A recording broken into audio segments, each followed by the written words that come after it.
Africa Cup. Well, I'll usher you to Warothe Kiru, who is in studio, has been following the game and is very ecstatic.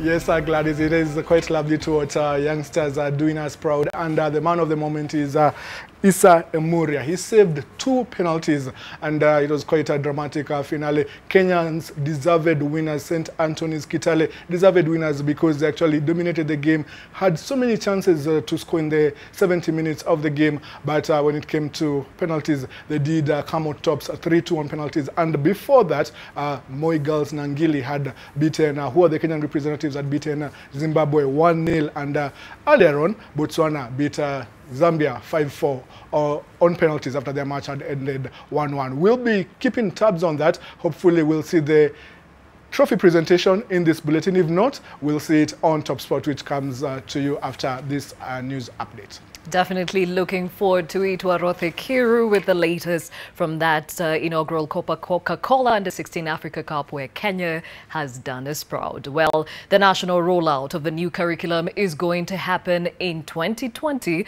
according to Education Cabinet Secretary Amina Mohammed. This was after a stakeholders meeting that was held at the Kenya Institute of Curriculum Development headquarters, where Silas Apollo is and now joins us live with the latest. Silas?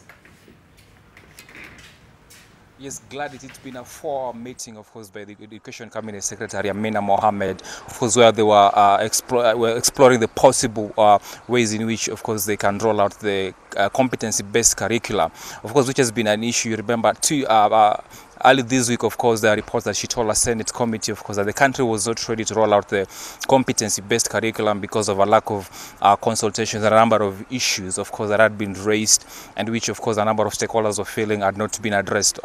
So today she was meeting stakeholders, of course, also the technical team that is supposed to help in drafting this competency-based curriculum, of course, and the possible ways of rolling it out. The team included stakeholders in the Ministry of Education. It also included the Kenya National Union of Teachers, of course, which was represented by Wilson Sossion, who is the Secretary General.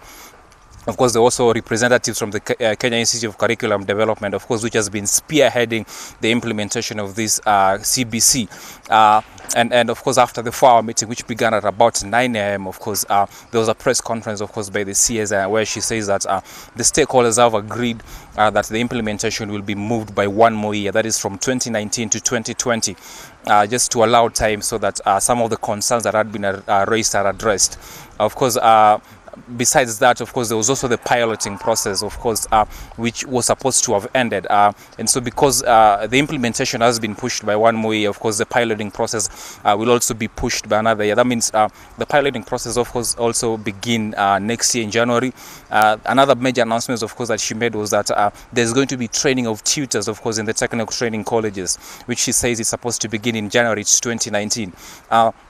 So, of course, that comes as a relief probably to parents, of course, who had earlier raised concerns that a number of them who've purchased book for the competency-based curriculum, but of course with the concerns on the grey areas on whether it was to be implemented next year or whether it is to be implemented when, or whether it was supposed to be pushed to 2023 as had been earlier reported was there. So I think it comes as a relief for the country maybe. It's the difference now is when it's going to be implemented, which is 1 more year after the time that they had agreed on. So it's the still concerns. We're still following up the issues we're looking into just to see how this would be done. Of course, some of the concerns also which had been raised, and we'll be giving you more updates as time goes by. Back to you, Gladys. Thank you, Silas Apollo, speaking to us about that announcement that has been made by the Education Cabinet Secretary Amina Mohammed, saying the national rollout of the new curriculum, which is the competency-based curriculum, is going to happen in 2020 and not 2019, as earlier stated. Well, we'll continue to follow up on the developments coming from that front as many stakeholders also react to the same. To other day top stories, and the Director of Public Prosecutions, Nuruddin Haji, has ordered investigators investigations into the loss of 1.2 billion shillings in fraudulent dealings between Kenya Forest Service officials and sawmillers. Haji says the Directorate of Criminal Investigations will investigate transactions at the KFS between the 2012-2013 and 2017-2018 financial years. Haji's actions follow a communication from the Environment and Forestry Cabinet Secretary, that is Keriako Tobiko, had asked the DPP to investigate possible collusion and conspiracy between officials within the KFS and sawmillers. The debts owed to KFS by the sawmillers for harvested forest products accumulate over a five-year period. The DCI will investigate possible revenue loss arising from gross undervaluation of forest plantation stocks, and the Cabinet Secretary also wants investigations into the possible loss of 3.5 billion shillings in revenue loss from the undervaluation of forest plantations in the 2015-2016 financial year. Now, the loss could have occurred at KFS plantations in Kericho, Baringo, Elgeyo Marakwet, Kiambu, and Meru counties.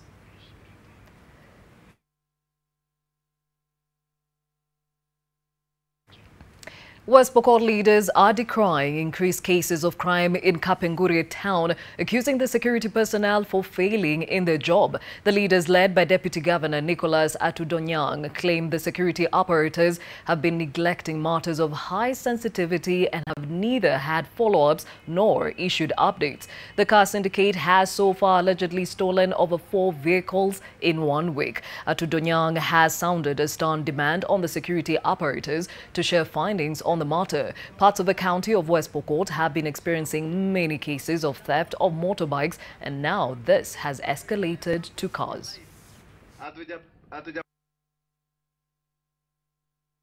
Camera Pic's chairman Salim Amin has launched his new book entitled Kenya Through My Father's Eyes. The book Salim Amin details Kenya's history as seen through the lens of Mohammed Mo Amin, who was Kenya's famous and globally renowned photojournalist. Among those who attended the book launch while here in Nairobi is former President Daniel Moi's press secretary Lee Njiru, who knew and occasionally worked with the late Mo Amin.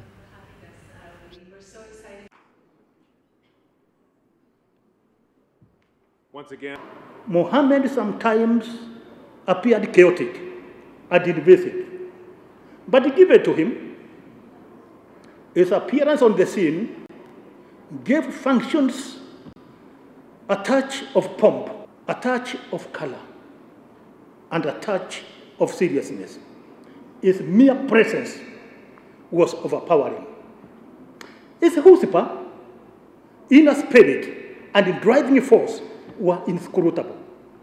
It was difficult to stand him because the key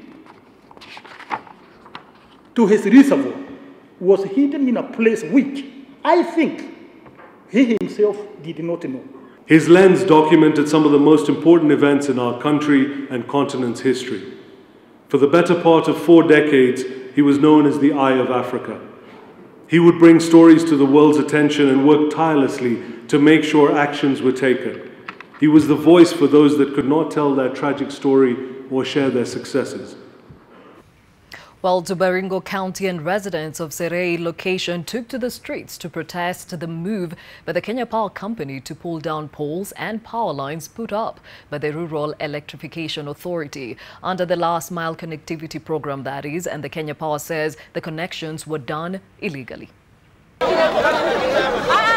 Hundreds of residents of Serei location in Baringo put up stone barricades on parts of a major highway to protest what they claimed was indifference on the part of Kenya Power, having failed to restore power following a dispute between the power distribution company and the Rural Electrification Authority. The residents claim the Kenya Power Company brought down power lines and poles put up by REA, saying it was done illegally. Juzi watu wa REA walipo tuletea stima wakakucha chenga, hata ilikuwa hata bado kufika hata kwa manyumba za watu hatujawagisha, hata ndio watu wa Kenya Power wakakucha kata hii stima. More than 100 households have been affected. Their houses have had power for the last few months. Under the Last Mile Connectivity Program, they say the program only reached Serei this month. Ni nini? Sasa kama hakuna barabara, hakuna maji, na ikaonekana stima tu kupita juu. Kwani hiyo imekuwa chungu sana kwa watu wengine hapa Kenya. Efforts to get comments from the Cabernet branch manager proved futile as our phone calls went unanswered. The Last Mile project was started to ensure households are connected to the national power grid. The government has hoped to achieve a 70% connectivity rate by the end of 2018. Leila Mohammed, NTV. To Wajir County, an Shabaab militia operating along the porous Kenya-Somalia border is said to be piling on the pressure on Kenyan pastoralists to pay taxes on their livestock as the terror group steps up its revenue collection. Now, leaders from Wajir have called on security agencies to work with communities and be on high alert amid fears of a possible attacks during the festive season. 2 herders from Wajir were abducted and 12 camels driven away to markets in Somalia. Residents claim that Al-Shabaab has been imposing tax on pastoralists in the area, and the 2 had failed to comply. It took the intervention of elders from both Kenya and Somalia to secure their release. Hawa Al-Shabaab, unajua wamekosa njia ingine ya kupata pesa. Ile njia tu wanaeleza watu ni kurogota zaka. Na kwa hivyo walikuwa wamechukua ngamia kusema ni zaka. Lakini unajua zaka ikiwa inalipwa lazima kuwe na uhusiano, lazima watu wasikizane na kadhalika. Kwa hivyo hawa si ile zaka ile ya kawaida. Hii ni zaka ya nguvu. Sisi hapana nataka hiyo zaka hiyo. Na kusema kweli hatuwezi kulipia zaka kwa Al-Shabaab. Kama ni zaka sisi tuko na maskini hapa mingi. Some herders have been quietly paying up for fear of reprisal attack from the terror group. The people reported that these people are hovering around collecting illegal tax, so they took time to respond to these issues. So it is now the right time for the government to wake up and actually address these issues, that they should be providing security to the life and property of Kenyan citizens. NTV in Wajir obtained a tax Now, compliance. have you been a victim of shoddy tourism products when visiting Kilifi County, or have you been uncertain if your choice of product or service is legitimate? Well, this loud concern by many is said to be addressed through an online platform listing all credible tourism products and destinations in Kilifi. The just launched platform will be hosted by the Kenya Tourism Board. It seeks to complement traditional channels of tourism marketing and improve the country's competitiveness in the sector. Kilifi Governor Amason Kingi added that through the medium, the county government will have an opportunity to showcase its diverse attractions. Tourism Cabinet Secretary Najib Balala says that there will be more organized bodies to oversee the operations of the sector in every region. Tourism councils for the regions. So Kenya Coast will have the Kenya Coast Regional Tourism Council.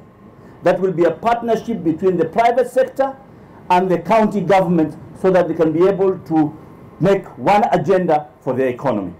This is your platform. This is where you'll market your hotel, you'll market your tourism activities, you'll market anything tourism.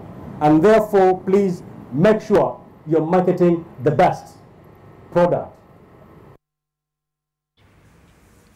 Now, Kiambu County government has hired 40 new doctors in a bid to address staff shortage and inefficiencies in Kiambu County. Kiambu Governor Ferdinand Waititu says all the doctors were vetted before being confirmed for the positions and are expected to start working in the various Kiambu health facilities. Now, among those recruited are theatre specialists, radiologists, and those who will be working at the new CT scan and MRI center. The governor has warned the medics against getting involved in corrupt dealings.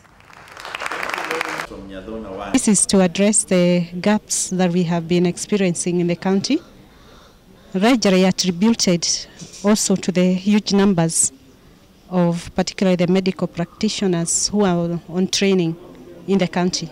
We have quite a sizable number and whom we have not been able to replace much as they are not present within the facilities.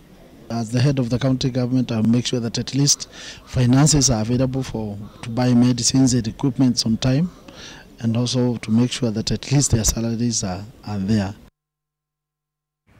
To Trans Nzoia County, a group of persons living with disabilities in the county has accused the county government of deliberately leaving them out of key developmental projects, subjecting them to despair as they are not able to fend for themselves. The group also claims that the leadership of the county had abandoned them, despite a national government policy recommending that at least 5% of residents in any county appointments should be from such vulnerable groups. The union says that they are the only source of hope for their community members who depend on them for support, as life in the rural areas in their condition can at times be difficult. The group was speaking at an event where food donations were handed over to their members as part of ensuring they enjoy Christmas Day that will be celebrated in about 10 days.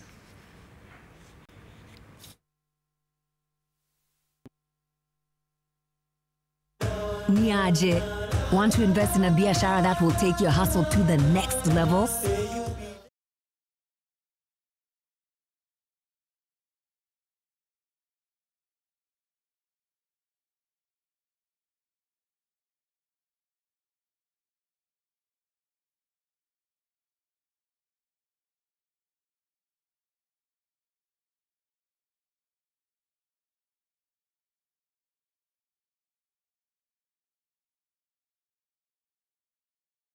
Coca-Cola Under 16 Africa Cup right here in Kenya. Kenya has made us proud. We're now joined by Aida Waringa with the latest from the sporting world.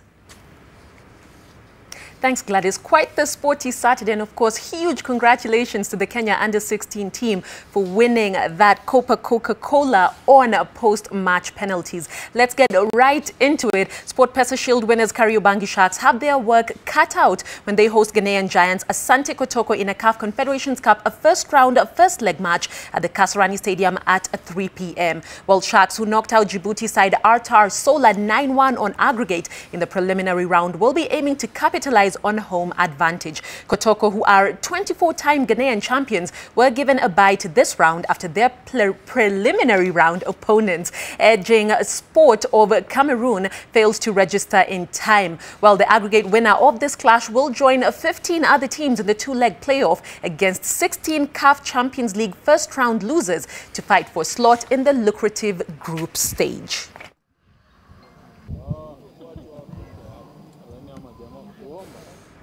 Let's move on. It will be the Ingo Derby as Kakamega Homeboys welcome 13-time SportPesa Premier League champions AFC Leopards to the Buhungu Stadium at 3:15 p.m. The derby has been preceded by a clash pitting Nzoia Sugar against Mathare United that started at 1 p.m. Currently, Nzoia Sugar 0, Mathare United 3. Nzoia Sugar, Mathare and Kakamega Homeboys, of course, will be seeking to continue their winning starts to the season, while AFC Leopards held to a 1-1 draw by Kariobangi Sharks in their opening encounter will be hunting for a maiden win. In Saturday's other match, Chemelil Sugar host Vihiga United.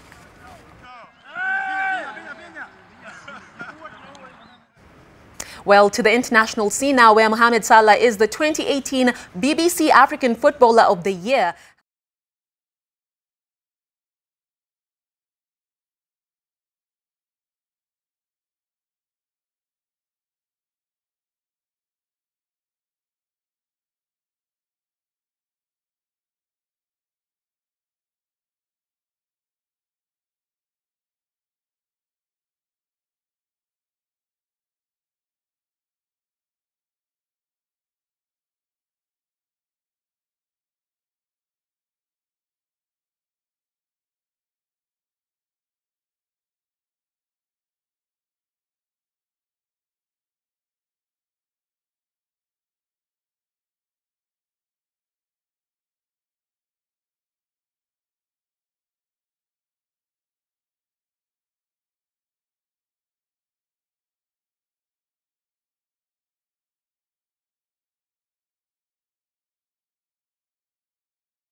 Season so far, Cabras Sugar and Impala Saracens will do battle at the Kakamega Showgrounds this afternoon. Second placed Impala head to Cabras, having defeated Mean Machine by a whisker last time out, while the South African coached Sugarmen, who are top, walloped Strathmore Leos. Action in Nairobi will be at the Ruaraka grounds, with Ngong Road rivals Queens and Nondis doing battle in the 2 p.m. clash before defending champions KCB host Homeboys at 4 p.m. In other fixtures, Menengai Oilers face Mwamba Black Blood meet Strathmore Leos, and Top Pride Nakuru play Mean Machine.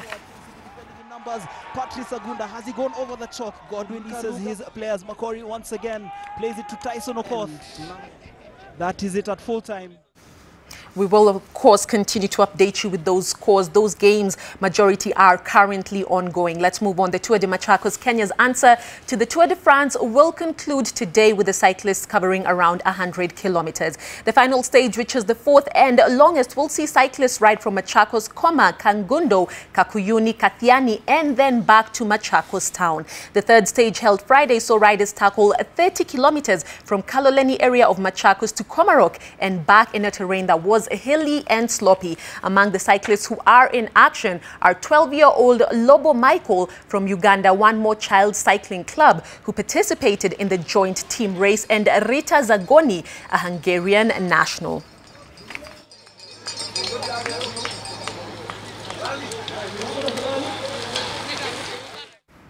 Well, that does it for sports. I'm Ida Waringa. Don't forget, Top Sport is on in the next bit. We'll see you then. Right now, it's back to you, Gladys.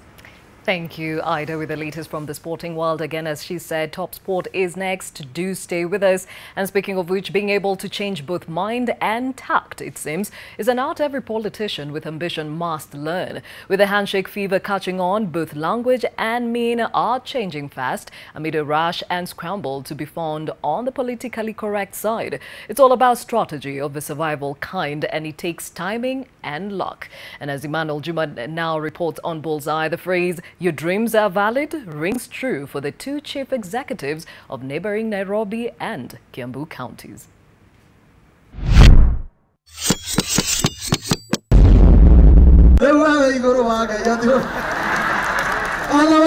Otherwise to you too, Baba Yao. Your CV, please. Hapa kuna mambo coordination ya hali ya juu. Mimi nilikuwa kansula, mimi najua hii kazi yao. Nilikuwa deputy mayor, unajua. Mimi nilikuwa Nairobi nikiwa mjumbe. From a councillor to governor, and now he's turning on the heat in Kiambu, causing some very uncomfortable moments.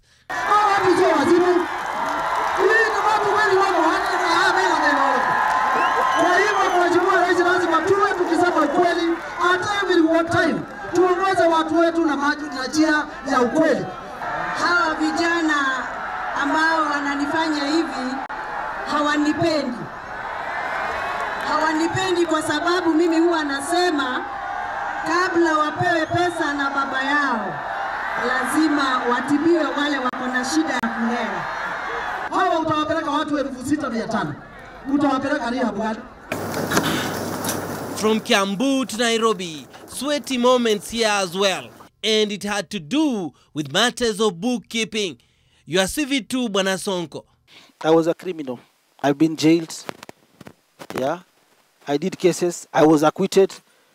Then nikasema criminal life now, bye-bye. I was elected as the MP for Makadara, Senator for Nairobi, now the governor of Nairobi. Yeah. So maisha ukora iko kando, but I've got experience na ukora. Order, Governor, that's enough. And in that order, Sonko revealed all. Now to some positives. Actually, I was expecting you, honorable senators, to compliment me for that. I'm a philanthropist, Mr. Chair, and my work is known. And that philanthropy extends to giving advice about physical fitness. From Mudhurwa, Mr. Chair, into the city center, it's just a walking distance. 1 minute walk. So many people don't go to the gym. It's part of exercise. Chair, just allow me. Order. And with that, the governor found himself having to think much harder. After all, he had opened a Pandora's box and there was a lot to chew on. But what to do after all the chewing? I've been firing my CECs. I've been firing my officers, and I'll continue firing them. Any corrupt officer will go home. And Governor? How about the law? The law is very clear on that. From Nairobi to Bungoma, where a retired army major, Wan Waluke, is assembling an army to resist the anti-corruption purge. Corruption inakemea jamii moja peke yake. It is not one community. It is because whoever was employing did not want to distribute risks. He sent that at one place. Na hata uwezi wakupa kutoka kwa jamii ingine hawashikwi. Waluke himself is a convict. He's out on bail kwa hii kitu ya mahindi. And he's saying it's one community being targeted, meaning Kalaji. And other than spreading the risk, it's also helpful to change tact. Turwa wamor. Ukiona Uhuru Kenyatta pande hii, uone baba pande hii, ujue hasla ako hapo katikati. Mambo iko sawa sawa. And if you can't beat them, join them. It's all about numbers after all. You know, Wazungus over the years have told us family planning. You don't have enough resources. Family planning. Don't make too many children. Everybody 2-2, 1-1.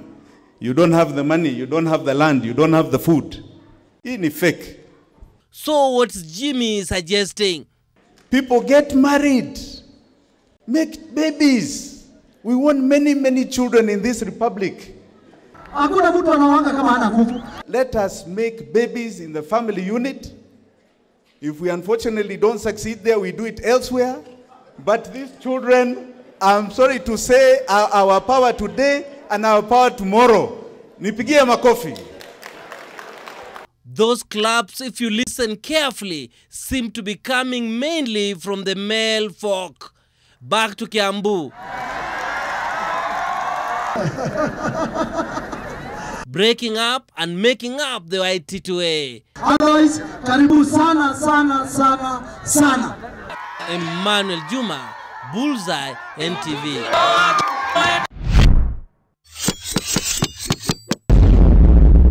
Hilarious times indeed. Your dose of Bullseye every Friday, and of course a repeat of the same on this bulletin that's on Saturday afternoons. Thank you for your company on the updates when it comes to news, and of course we ask you that you stay on for updates coming from the sporting world next on Top Sport. I'll see you at 9 p.m. but remember, there's a Swahili comprehensive bulletin also coming up at 7 p.m. My name is Gladys Gachanja. See you later.